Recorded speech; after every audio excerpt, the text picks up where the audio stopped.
आपण तृतीयक आर्थिक क्रिया पाहतोय.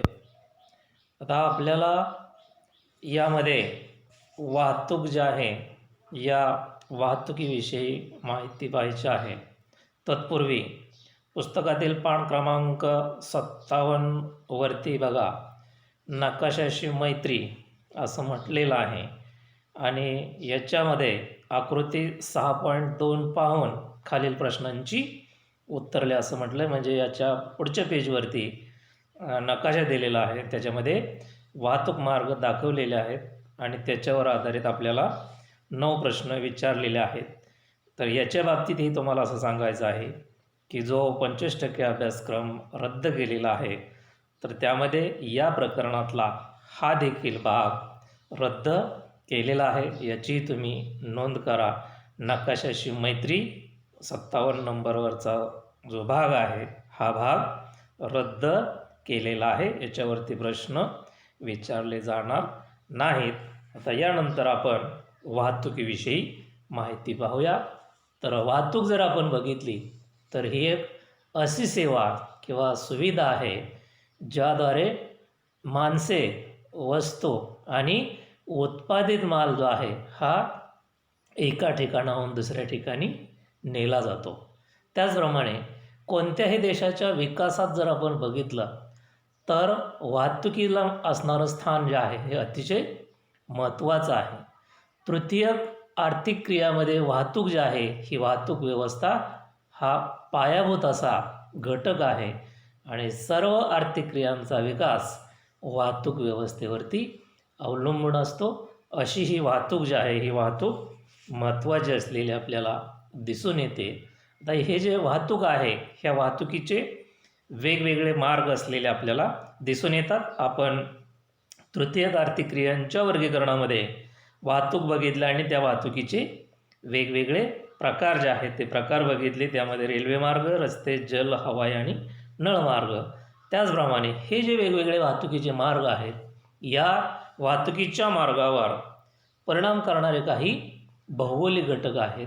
आता या भौगोलिक घटकांचा वाहतुकीवर मोठा परिणाम होत असतो आणि त्यामध्ये भूरचना, स्थान, हवामान हे महत्त्वाचे घटक आहेत. हे घटक वाहतुकीवरती परिणाम करतात. ज्या परिसरात भूरचना फार उंच सकल नसते अशा ठिकाणी रस्ते, लोहमार्ग, नळमार्ग विकसित करणं सोपं असतं. तर वनाच्छादित प्रदेशात, डोंगराळ व पर्वतीय प्रदेशात हे मार्ग विकसित करणं अवघड असतं. याचं उदाहरण जर आपण बघितलं तर आफ्रिका आणि दक्षिण अमेरिका खंडात घनदाट असा वनांचा प्रदेश आहे, हवामानाचा प्रदेश आहे, वाळवंटी प्रदेश आहे आणि म्हणून अशा ठिकाणी रस्ते आणि लोहमार्ग जे आहेत ते विकसित करताना अनेक अडचणी येतात. त्याचबरोबर बंदरे आणि गोदीसारखी किनारी प्रदेश जर आपण बघितलं तर हे सुयोग्य असे असतात. विशेष करून दंतूर किनारे. या दंतूर किनाऱ्यामुळे प्रत्येक किनारा हा व्यवसायासाठी किंवा सुविधांसाठी योग्य असतो असं नाही, पण बरेच जे दंतूर किनारे आहेत हे दंतूर किनारे वाहतुकीसाठी योग्य असतात. आता हवाई मार्गासाठी जर आपण बघितलं तर हवाई मार्गासाठी पोषक असं हवामान, आधुनिक तंत्रज्ञानाचा विकास, त्याचप्रमाणे विमानतळ, गोदी यासाठी मैदानी प्रदेशाची आवश्यकता असते. आणि जर सततचे धुके किंवा धुरके पर्वत शिखरांनी व्याप्त प्रदेश असेल तर मात्र त्या ठिकाणी हवाई वाहतुकीला अडचणी येतात. म्हणजेच प्रत्येक वाहतूक मार्गावरती जर आपण बघितलं तर भौगोलिक घटकाचा परिणाम होत असतो. वाहतूक प्रणालीमध्ये जर आपण बघितलं तर वाहतुकीची साधने हा अत्यावश्यक घटक आहे. या साधनांद्वारे वाहतूक किंवा मालाची असेल किंवा व्यक्तीची असेल ही वाहतूक एका ठिकाणाहून दुसऱ्या ठिकाणी होत असते. वाहतुकीच्या साधनांचं वर्गीकरण जे आहे हे 3 प्रकारामध्ये केलेलं आहे आणि ही साधने कोणत्या प्रकारचा मार्ग वापरतात त्यावर अवलंबून असतात. त्यामध्ये जर आपण बघितलं तर प्रत्येक मार्गाची वैशिष्ट्ये व गरजा या वेगवेगळ्या असतात. प्रत्येक मार्गावर मागणीनुसार ठराविक मालाची आणि प्रवाशांची वाहतूक होत असते. त्याचप्रमाणे जगातील वेगवेगळ्या भागात प्रत्येक मार्गाचा विकास आणि वापर यामध्ये देखील मोठा फरक दिसून येतो. म्हणजे जगामध्ये जरी सर्व प्रकारचे मार्ग वापरले जात असले तरी देखील सर्व मार्गांचा विकास एकसारखा झालेला नाही, वापर देखील एकसारखा नाही. त्यामध्ये आपल्याला मोठी तफावत किंवा फरक जो आहे तो असलेला दिसून येतो. आता आपल्याला वाहतुकीचे मार्ग पाहिजे आहेत आणि ह्या मार्गामध्ये जर बघितलं तर पहिला आहे भूमार्ग. आता जमिनीवरून किंवा भूमीवरून जी वाहतूक केली जाते त्या वाहतुकीला भूमार्ग असं म्हणतात आणि प्राचीन कालावधीपासून हे मार्ग उपयोगात आणलेले आहेत. हे मार्ग पूर्वी खुसकीचा मार्ग म्हणून ओळखले जात असायचे, अगदी लहान लहान असे जे मार्ग आहेत त्यांना. त्याचप्रमाणे प्रत्येक प्रदेशामध्ये जर आपण बघितलं किंवा देशातली सर्व ठिकाणं जी आहेत ती ठिकाणं परस्परांना जोडण्याचं अतिशय महत्त्वाचं कार्य जे आहे कार्य भूमार्ग करत असलेले आपल्याला दिसून येतात. म्हणून भूमार्गाला अतिशय महत्त्वाचं स्थान आहे. पुन्हा या भूमार्गाचे रस्ते वाहतूक, लोहमार्ग आणि नळमार्ग असे पुन्हा याचे उपप्रकार पडलेले आहेत. यामध्ये भूमार्गातला जर आपण पहिला प्रकार बघितला तर तो आहे रस्ते वाहतुकीचा. तर रस्ते वाहतूक जर आपण बघितली तर पाऊल वाटेपासून ते राष्ट्रीय महामार्गापर्यंत या रस्त्यांमध्ये समावेश होतो. असं हे एक वाहतुकीचं महत्त्वाचं साधन आहे. जगातील रस्ते वाहतूक आणि लोहमार्ग वाहतुकीचा विकास हा काहीसा समांतर स्वरूपाचा असलेला आपल्याला दिसून येतो. रस्त्यांना राजमार्ग असं देखील म्हटलं जातं. आता हे जे रस्ते वाहतूक आहे या रस्ते वाहतुकीचे काही फायदे असलेले दिसून येतात तर काही मर्यादा किंवा तोटे असलेले आपल्याला दिसून येतात. तर रस्ते वाहतुकीचे जर आपण फायदे बघितले तर ही महत्त्वाचं म्हणजे ग्रामविकास, म्हणजे ग्रामीण भागापर्यंत जर आपण बघितलं किंवा सर्व ग्रामीण भागामध्ये आपल्याला रस्ते मार्गच असलेले दिसून येतात. म्हणून ग्रामीण भाग एकमेकांशी जोडण्यासाठी हे रस्ते महत्त्वाचे आहेत. त्याचप्रमाणे ही रस्ते वाहतूक जी आहे ती अतिशय कमी खर्चाची असते. इतर वाहतुकींच्या तुलनेत रस्त्याची वाहतूक ही कमी आहे. त्याचप्रमाणे ही जलद वाहतूक आहे, म्हणजे कमी अंतरासाठी कमी वेळ लागतो आणि जलद वाहतूक आपल्याला करता येते. त्याचप्रमाणे लवचिकता आहे या वाहतुकीमध्ये, हा एक फायदा आहे. म्हणजे कुठेही एका घरापासून ते दुसऱ्या घरापर्यंत आपल्याला रस्त्याद्वारे जाता येतं. इतर काही मार्गाने रेल्वेने वगैरे असं जाता येत नाही. त्याचप्रमाणे सलगता आणि सुलभता, म्हणजे सतत आपण या मार्गाने रस्ते मार्गाने वाहतूक करू शकतो. त्याचप्रमाणे इतर मार्गांना पूरक, कारण जर इतर मार्गांचे जे ठिकाणं आहेत, प्रमुख ठिकाणं आहेत, त्या स्थानापर्यंत जाण्यासाठी आपल्याला या रस्ते मार्गाचाच वापर करावा लागतो. आणि शेवटचा फायदा आहे तो म्हणजे व्यावसायिक विकासाला गती. कारण प्रत्येक व्यवसायामध्ये जर आपण बघितलं तर इतर मार्गांना जोडण्यासाठी या रस्त्याचा वापर हा केला जातो. त्यामुळे व्यवसायासाठी गती आणण्यासाठी हे मार्ग फायद्याचे आहेत. आता या मार्गाचे जरी फायदे असले तरी काही मर्यादा आहेत आणि त्यामधली पहिली मर्यादा जर आपण बघितली तर दूर अंतराची वाहतूक आर्थिकदृष्ट्या महाग. कमी अंतरासाठी वाहतूक फायदेशीर आहे, पण जर खूपच दूर अंतरासाठी वाहतूक करायची म्हटली तर मात्र ही वाहतूक आर्थिकदृष्ट्या महागात पडते. ही एक मर्यादा आहे. नंतर अतिशय दुर्गम प्रदेशामध्ये रस्ते वाहतुकीच्या विकासाला मर्यादा येतात. जर आपण डोंगराळ दुर्गम भाग जर बघितला तर अशा ठिकाणी रस्ते निर्माण करणं अवघड असतं आणि त्यामुळं अशा वाहतूक तिथं उपयुक्त ठरत नाही. तर अशा ठिकाणी हवाई वाहतुकीचाच वापर करावा लागतो. नंतर पुढची मर्यादा आहे वाढते नागरीकरण व वाढणाऱ्या वाहनांच्या संख्येमुळे वाहतूक कोंडीची समस्या. सध्या आपण बघतो की ग्रामीण भागामध्ये जरी बघितलं तर एवढी वाहनांचं प्रमाण वाढलेलं आहे की वाहतुकीची कोंडी, छोटी छोटी गावं किंवा छोटी शहरं जी आहेत, अगदी तालुक्या स्तरावरची शहरं, तर या ठिकाणी देखील मोठ्या प्रमाणात वाहतुकीची समस्या निर्माण झालेली आहे. कारण रस्ते वाहतूक जी आहे या रस्ते वाहतुकीला खूप महत्त्व आहे.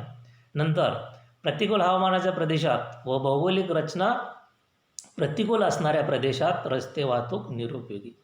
म्हणजे ज्या ठिकाणी प्रतिकूल हवामान आहे, म्हणजे डोंगराळ भाग आहे, वाळवंटी भाग आहे, अतिशीत हवामानाचा भाग आहे, असा प्रतिकूल हवामानाचा जो प्रदेश आहे अशा प्रदेशामध्ये रस्ते वाहतूक आपल्याला करता येत नाही, त्या ठिकाणी ती निरुपयोगी ठरते. आणि शेवटची मर्यादा आहे ती म्हणजे भूकंप, अतिवृष्टी, वादळे इत्यादी स्थितीत रस्ते वाहतुकीवर विपरीत परिणाम होतात. कारण एखाद्या ठिकाणी जर समजा भूकंप झाला, अतिवृष्टी आली, वादळ आली, तर त्या ठिकाणची रस्ते वाहतूक जी आहे ती कोलमडून पडते. अशा या रस्ते वाहतुकीच्या काही मर्यादा असलेल्या आपल्याला दिसून येतात. यानंतर भूवाहतुकीतला दुसरा प्रकार आहे तो म्हणजे रेल्वे वाहतूक. आता ही जी रेल्वे वाहतूक आहे ही जमिनीवरून पसरलेल्या लोखंडी रुळावरून चालणाऱ्या वाहतुकीस रेल्वे वाहतूक किंवा यालाच लोहमार्ग असे म्हणतात. या वाहतुकीचे महत्त्व आहे किंवा या वाहतुकीचे काही फायदे आहेत. त्यामध्ये जर आपण बघितलं तर कार्यक्षम वाहतूक मार्ग. आता हे जे रेल्वे मार्ग आहेत हे रेल्वे मार्ग कार्यक्षम अशा स्वरूपाचे आहेत. त्याचबरोबर वाहतुकीची क्षमता जास्त.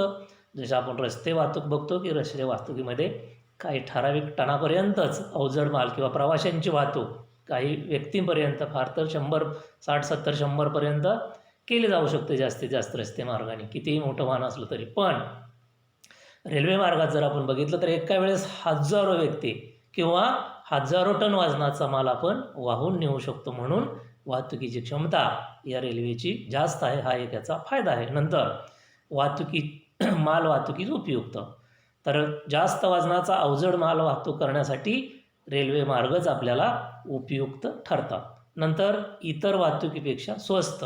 आता इतर जर वाहतुकीचे दर बघितले आणि रेल्वेचे दर आपण बघितले तर अतिशय कमी असलेले आपल्याला दिसून येतात. त्यामुळं इतर वाहतुकीपेक्षा ही वाहतूक स्वस्त आहे. त्याचप्रमाणे लांब पल्ल्याच्या वाहतुकीस उपयुक्त. रस्तेमार्ग जे आहे त्या रस्तेमार्गाला लांब पल्ल्यासाठी मर्यादा येतात. पण हे जे रेल्वे मार्ग आहे ते रेल्वे मार्ग खूप लांब अंतरासाठी उपयुक्त असे ठरतात. नंतर अपघाताचे प्रमाण कमी. कारण विशिष्ट असे रेल्वे मार्ग जे आहे ते मार्ग असतात, त्यामुळे शक्यतो अपघात होण्याची शक्यता असत नाही, म्हणून हे प्रमाण कमी आहे. आणि शेवटचा फायदा आहे तो म्हणजे औद्योगिक विकासाला चालना. कारण उद्योगधंद्यासाठी लागणारा कच्चा माल आणि त्यामधून तयार होणारा पक्का माल, मग जो अवजड असू द्या, हा माल वाहून नेण्यासाठी ही वाहतूक अतिशय उपयुक्त आहे. आता या वाहतुकीच्या काही समस्या आहेत आणि त्यातली पहिली समस्या आहे ती म्हणजे दुर्गम व पर्वतीय प्रदेशात रेल्वे वाहतुकीचा विकास मर्यादित होतो. कारण रस्त्याप्रमाणेच रेल्वे वाहतुकीला देखील दुर्गम आणि पर्वतीय प्रदेशात अडथळे येतात. हे मार्ग निर्माण करणं खूप अवघड आणि खूप खर्चाचं असलेलं आपल्याला दिसून येतं. नंतर वाळवंटी, जंगल, घनदाट वने या प्रदेशामध्ये लोहमार्ग तयार करताना अनेक अडचणी येतात. म्हणजेच वाळवंटी प्रदेशात, जंगलमय घनदाट वनांच्या प्रदेशात हे लोहमार्ग तयार करणं अवघड आहे. अनेक समस्या येतात आणि शेवटची समस्या आहे ती म्हणजे अतिशय ताठर लोहमार्ग असल्याने वाहतुकीला मर्यादा येत असलेल्या आपल्याला दिसून येतात. अशा प्रकारे हे जे रेल्वे वाहतूक आहे किंवा लोहमार्ग वाहतूक आहे, या लोहमार्ग वाहतुकीचे काही फायदे आणि काही समस्या देखील असलेल्या आपल्याला दिसून येतात. यानंतर भूमार्गामधला तिसरा आहे तो म्हणजे नळ वाहतूक. आता ही नळ वाहतूक जी आहे, ही नळ वाहतूक खनिज तेलासाठी, नैसर्गिक वायूंच्या वाहून नेण्यासाठी किंवा पाणी जे आहे पाण्यासाठी देखील मोठ्या प्रमाणात वापरली जाते.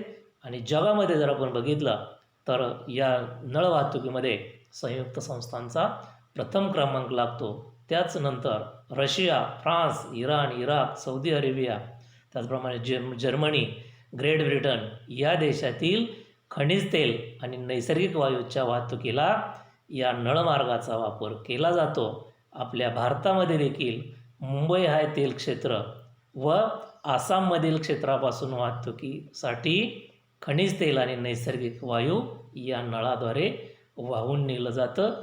याही वाहतुकीच्या म्हणजे नळ वाहतुकीचे देखील काही फायदे आणि काही मर्यादा किंवा समस्या आहेत. आपण अगोदर फायदे बघूया. तर ही वाहतूक जी आहे वाहतूक सुरक्षित असते, कारण अंतर्गत भागातून पाईपलाईनद्वारे किंवा नळाद्वारे ही वाहतूक केली जाते, त्यामुळे तिला कसल्याही अडचणी येत नाहीत. नंतर अखंड पुरवठा होऊ शकतो, कारण एकदा एका ठिकाणाहून दुसऱ्या ठिकाणी तेल असेल, नैसर्गिक वायू पाठवलं तर त्या ठिकाणी पोचण्याला कसल्याही अडचण येत नाहीत. नंतर घट अथवा झीज होत नाही, कारण नळामधून जेवढा आपण द्रव पदार्थ सोडतो तेवढाच ज्या ठिकाणी सोडला जातो त्या दुसऱ्या ठिकाणी तो तेवढाच निघतो. त्यामुळं त्याची कसल्याही प्रकारची घट होत नाही किंवा झीज होत नाही. नंतर इंधनाची गरज नाही, कारण हे वाहून नेण्यासाठी इतर वाहतुकीसाठी जसं इंधन लागतं तसं ह्याला अजिबात इंधन लागत नाही. त्याचप्रमाणे स्वस्त आहे, कारण एकदा फक्त याचा वाहतुकीच्या नळमार्गाचाच निर्मितीचाच खर्च येतो, पुन्हा त्याच्यावरती खर्च येत नाही. म्हणून इतर वाहतुकीच्या तुलनेत ही काही पदार्थांच्या किंवा द्रव नैसर्गिक वायूंसाठी ही स्वस्त आहे. नंतर आग लागण्याचा अपघाताचा धोका नसतो, कारण हे जमिनीच्या अंतर्गत भागातून नळमार्ग असल्यामुळे त्याला कसलाही शक्यतो आगी लागण्याचा धोका असत नाही. आणि शेवटचा फायदा आहे तो म्हणजे कोणत्याही प्रतिकूल परिस्थितीतून मार्ग टाळता येतात. म्हणजे हे आपल्याला जसे पाहिजे तसे हे मार्ग जे आहेत ते मार्ग वळवून नेता येतात. म्हणजे जिथं प्रतिकूल परिस्थिती आहे त्या प्रतिकूल परिस्थितीतून दुसऱ्या बाजूने हे मार्ग आपल्याला नेता येतात. असे याचे फायदे आहेत. आता याचप्रमाणे याचे काही मर्यादा किंवा तोटे देखील आहेत नळवाहतुकीचे. आणि त्यामध्ये पहिली मर्यादा आहे, तयार करण्याचा भांडवली खर्च जास्त. जरी ही स्वस्त असली तरी देखील नळमार्ग तयार करण्याचा खर्च जो आहे हा खर्च खूप जास्त असतो. नंतर दुसरी मर्यादा आहे, विध्वंसक शक्तीपासून सुरक्षा करणे गरजेचे असते, कारण अंतर्गत भागातून हे मार्ग असल्यामुळे समजा अचानक एखाद्या ठिकाणी एखाद्याने किंवा काही समूह काढून जर त्या ठिकाणी समजा स्फोट वगैरे घडवून आणले तर हे त्या ठिकाणी महाभयंकर असं नुकसान जे आहे ते नुकसान होत असतं. आणि म्हणून विध्वंसक अशा स्वरूपाच्या ज्या काही समाजामध्ये शक्ती असतात त्यापासून मात्र या मार्गाला धोका असतो. याची सुरक्षा करणं गरजेचं आहे. आणि शेवटचं आहे ते म्हणजे देखभाल व्यवस्थापनाचा खर्च अधिक असतो, कारण याच्यातून साधारणपणे स्फोटक अशा स्वरूपाचे द्रव किंवा वायुपदार्थ वाहून नेले जातात. आणि त्यामुळं काही ठिकाणी जर त्याला लिकेजसारखे समस्या आल्या तर त्या ठिकाणी महाभयंकर अशा घटना ज्या आहेत या घटना घडण्याची शक्यता असते. आणि म्हणून त्याच्यावरती देखभाल किंवा व्यवस्थापन जे आहे ते व्यवस्थापन काटेकोरपणे करावं लागतं. आणि याच्यासाठी खूप खर्च येत असलेला आपल्याला दिसून येतो. अशी ही तिसरी वाहतूक आहे, नळ वाहतूक. आणि पुढचा प्रकार आहे तो म्हणजे जलमार्ग वाहतूक किंवा पाण्यातील वाहतूक. आता जेव्हा पाण्यातून किंवा पाण्याच्या पृष्ठभागावरून वाहतूक केली जाते त्यावेळेस त्या वाहतुकीला जलवाहतूक असं म्हटलं जातं. आणि ही वाहतूक महासागर, सागर, नद्या, कालवे, सरोवरे अशा वेगवेगळ्या पाण्याच्या ठिकाणाहून होत असलेली आपल्याला दिसून येते. आणि पुरातन काळापासून जर आपण बघितलं तर मानवाने जलमार्गाचा वापर केलेला आहे. जलवाहतूक खर्चाच्या दृष्टीने किफायतशीर आणि स्वस्त आहे. वर्तमान काळामध्ये जर आपण बघितलं तर तंत्रज्ञानात झालेल्या बदलामुळे हवाई वाहतुकीच्या वापरात मोठ्या प्रमाणात वाढ झालेली आहे. असे असले तरीही अजूनसुद्धा जगभरातील व्यापार सागरी मार्गानेच चालतो. सागरी अंतर कमी करण्याच्या उद्देशाने कालवे निर्माण केलेले आहेत. आणि ते कोणते कालवे आहेत तर सुएझ कालवा आणि पनामा कालवा यांच्यामुळे जगातील सागरी मार्गामध्ये आमूलाग्र बदल झालेले आहेत. आशिया खंड आणि आफ्रिका त्याचप्रमाणे युरोप खंड भूमध्य समुद्राने जोडला गेलेला आहे. आणि पनामा कालव्यामुळे पॅसिफिक महासागर आणि अटलांटिक महासागर एकमेकांशी जोडलेले आहेत. त्याचा फायदा या जलमार्ग वाहतुकीसाठी होतो. या जलवाहतुकीचं महत्त्व आहे किंवा याचे काही फायदे आहेत. आणि त्यामध्ये पहिला महत्त्व आहे ते म्हणजे इतर वाहतुकीपेक्षा स्वस्त आहे. आता जलवाहतूक जर बघितली तर जगातली सर्वात स्वस्त अशी वाहतूक आहे, कारण इतर वाहतुकीच्या निर्मितीचा देखभालीचा खर्च येतो पण जलवाहतुकीचा कसलाही देखभालीचा खर्च असत नाही. काही वाहतूक मार्ग तर निसर्गनिर्मितच असतात नद्या किंवा समुद्रातून. मात्र काही जरी निर्माण केले वाहतूक मार्ग तरी त्याच्यावरती पुन्हा देखभालीचा खर्च केला जात नाही, म्हणून ही स्वस्त आहे. त्याचप्रमाणे वाहतूक क्षमता सर्वाधिक आहे, म्हणजे वाहून नेण्याची प्रवासी किंवा मालाची वाहून नेण्याची क्षमता याच्यामध्ये जास्त आहे. आंतरराष्ट्रीय व्यापारात या वाहतुकीला दुसरा पर्याय नाही. आता आंतरराष्ट्रीय व्यापारामध्ये जर बघितलं तर सर्वात जास्त वाहतूक ही जलमार्गाने किंवा सागरी मार्गाने होते. त्यामुळे याला दुसरा पर्याय नाही. नंतर आंतरराष्ट्रीय व्यापारामुळे प्रत्येक देशाच्या विकासाला चालना देण्याचे महत्त्वाचे कार्य करत असते. आता आंतरराष्ट्रीय विकास जो आहे किंवा आंतरराष्ट्रीय जो व्यापार चालतो, तर या व्यापारामध्ये जी आंतरराष्ट्रीय वाहतूक आहे या वाहतुकीला विशेष करून जलवाहतुकीला महत्त्वाचं स्थान आहे. नंतर नाविक दलाच्या व सागरी किनारे संरक्षणासाठी उपयुक्त, म्हणजे ज्या देशाच्या किनारी भागात समुद्राच्या सीमा आहेत तर अशा देशांच्या संरक्षणासाठी ही जी वाहतूक आहे ही वाहतूक फायदेशीर ठरते. नंतर मालाची प्रवासात आदळआपट होत नाही, त्यामुळे नाजूक वस्तूसुद्धा सुरक्षित पोहोचता येतात. आपण रस्ते वाहतुकीने जर बघितलं किंवा रेल्वे वाहतुकीने जर बघितलं तर वाहनाची जी आहे ही चढ उतार किंवा उचलापट होण्याची रस्ते वाहतुकीने तर मोठ्या प्रमाणात होत असते आणि त्यामुळे काही नाजूक काचेसारख्या ज्या काही वस्तू आहेत तर या फुटण्याची शक्यता असते. पण याच्यामध्ये जर आपण बघितलं तर पाण्यातून कसल्याही प्रकारची मालाची आदळआपट होत नाही आणि म्हणून सुरक्षित जे आहे सुरक्षित माल असेल वस्तू असेल ते आपल्याला नेता येतात. नंतर या मार्गाचे स्वरूप व्यापक असून व्यवस्थापन सुलभ व कमी खर्चाचे असते. आता स्वरूप जर बघितलं तर व्यापक आहे, पण ते व्यवस्थापन सुलभ आहे आणि कमी खर्चाचं असतं. शेवटचं महत्त्व आहे ते म्हणजे जलवाहतुकीमुळे अनेक देशांचा आर्थिक विकास झालेला आहे किंवा अनेक देशांच्या आर्थिक विकासाला चालना मिळत आहे. याचे उदाहरण जर आपण बघितलं तर जपान आहे, सिंगापूर आहे किंवा इतर जे देश आहेत या देशांच्या आर्थिक विकासामध्ये जलवाहतूक जी आहे ती जलवाहतूक महत्त्वाची आहे. आणि शेवटची वाहतूक आहे ती म्हणजे हवाई वाहतूक. आज जर आपण बघितलं तर जगातील बहुतेक देशामध्ये कमी जास्त प्रमाणामध्ये हवाई वाहतूक चालते. हवाई वाहतूक जी आहे ही एक आधुनिक आणि गतिमान वाहतूक म्हणून समजली जाते. भौगोलिक मर्यादा जरी या वाहतुकीवर असल्या तरी ही वाहतूक महाग अशी आहे. हवामानाची अनुकूलता, राजकीय संबंध, विमानतळाच्या सुविधा, प्रवासी व टपाल वाहतुकीची अनुकूलता अशा अनेक घटकांवर विमानमार्ग जे आहे ते मार्ग अवलंबून असतात.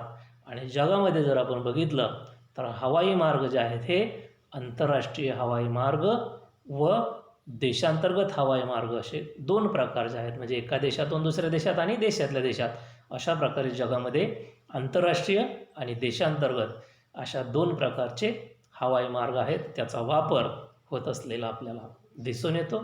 तर या हवाई वाहतुकीचं देखील महत्त्व किंवा काही फायदे असलेले आपल्याला दिसून येतात.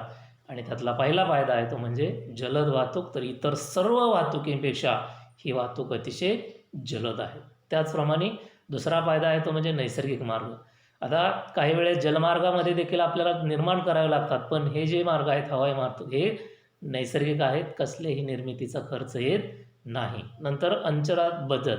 आता इतर वाहतुकीमध्ये जर बघितलं तर आपल्याला अनेक ठिकाणांना वळसा घालून जावा लागतो, पण या वाहतुकीमध्ये आपल्याला सरळ एका ठिकाणाहून दुसऱ्या ठिकाणी जाता येतं, म्हणून अंतरात खूप मोठी बचत होते. पुढचा फायदा आहे तो म्हणजे दळणवळणात उपयुक्त, म्हणजे ही अतिशय उपयुक्त आहे.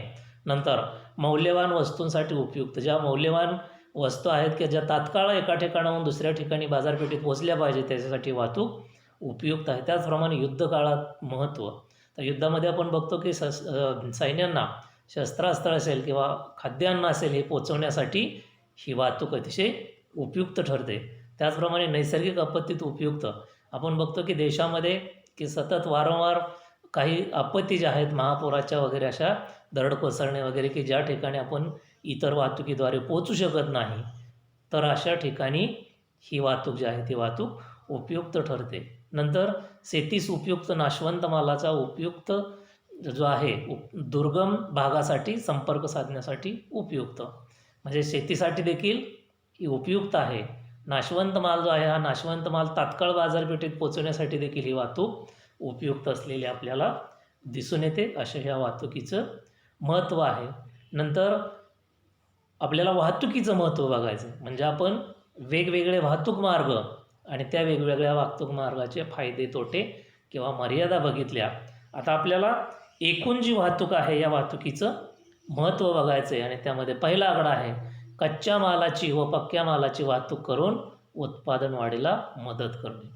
म्हणजे कच्चा माल आणि पक्का माल याची वाहतूक जी आहे, वाहतूक करून जे उत्पादन आहे, या उत्पादन वाढीला या वाहतुकीमुळं मदत होते. नंतर नैसर्गिक संपत्तीच्या प्रादेशिक वितरणातील विषमता दूर करणे. म्हणजे एखाद्या ठिकाणी एखादी नैसर्गिक साधनसंपत्ती भरपूर आहे आणि दुसऱ्या ठिकाणी तिची उपलब्धता नाही, तर ज्या ठिकाणी जास्त उपलब्ध आहे त्या ठिकाणाहून जिथं साधनसंपत्तीचा तुटवडा आहे, गरज आहे, अशा ठिकाणी पोचवण्यासाठी या वाहतुकीला महत्त्व आहे. मग तो मार्ग कोणताही असेल.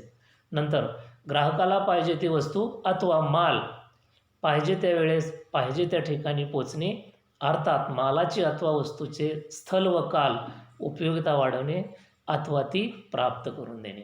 म्हणजे ग्राहकापर्यंत पाहिजे ती वस्तू जी आहे ती पाहिजे ती वस्तू पोचवण्याचं कार्य हे वाहतूक मार्ग करत असतात. नंतर कोणत्याही मालाची किंमत ठरविण्यासाठी वाहतुकीची भूमिका महत्त्वाची असते. कारण वस्तूची किंमत आपण बघतो की किमती कमी होतात, जास्त होतात, त्याला कारणं वाहतुकीचा खर्च सांगितला जातो. म्हणजे किमती ज्या आहेत त्या वाहतुकीवर बऱ्याच प्रमाणात ठरत असलेल्या आपल्याला दिसून येतात.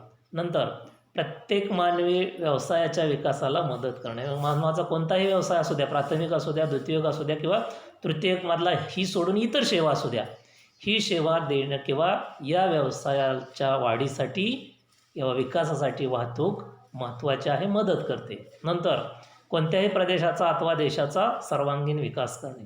कारण देशाच्या विकासामध्ये आपण बघतो वाहतुकीला खूप महत्त्व आहे आणि त्यामुळं आपण बघतो की सध्या आपल्याकडे जे रस्ते वाहतूक जास्त आपण वापरतो, तर याचे बांधकाम जे आहे ते बांधकाम किती प्रगतीपथावरती आणि चांगल्या दर्जाचं होत आहे. कारण कोणत्याही प्रदेशाचा सर्वांगीण विकास हा वाहतुकीवर अवलंबून असतो. नंतर लोकांचे व मालाचे वितरण करताना तांत्रिक बदल स्वीकारून वितरणाला गती, कार्यक्षमता, सुरक्षितता प्राप्त करून देणे हे वाहतुकीचं महत्त्वाचं कार्य आहे.